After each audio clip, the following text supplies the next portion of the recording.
ఈ పిచ్ కండిషన్స్కి తగ్గట్టుగా రెండు టీమ్స్ ఎలాంటి ప్లాన్స్తో వస్తున్నాయి, వాళ్ళ లైనప్స్ ఎలా ఉండొచ్చు చూద్దాం.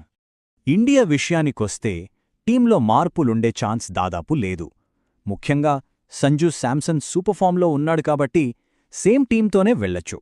కానీ ఇంగ్లాండ్ మాత్రం ఒక్క మార్పు చేసే ఆలోచనలో ఉంది.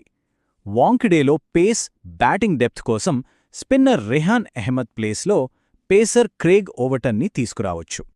ఓకే, టీమ్స్ సంగతి పక్కన పెడితే మ్యాచ్ గెలుపోటములను డిసైడ్ చేసే కొన్ని మినీ బ్యాటిల్సుంటాయి.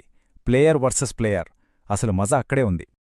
అందులో మొదటిది Jofra Archer effect, England fastest bowler. మన ఓపెనర్లు అభిషేక్ శర్మ, సంజూ శాంసన్ ఆర్చర్ని ఎలా ఎదుర్కొంటారనేది చాలా చాలా ఇంట్రెస్టింగ్. ఇక్కడొక ట్విస్ట్ ఉంది. అభిషేక్ శర్మ లాస్ట్ ఇయర్ ఇదే ఆర్చర్ బౌలింగ్లో 135 రన్స్ కొట్టి దుమ్ము రేపాడు. అతనికి పేస్ అంటే చాలా ఇష్టం.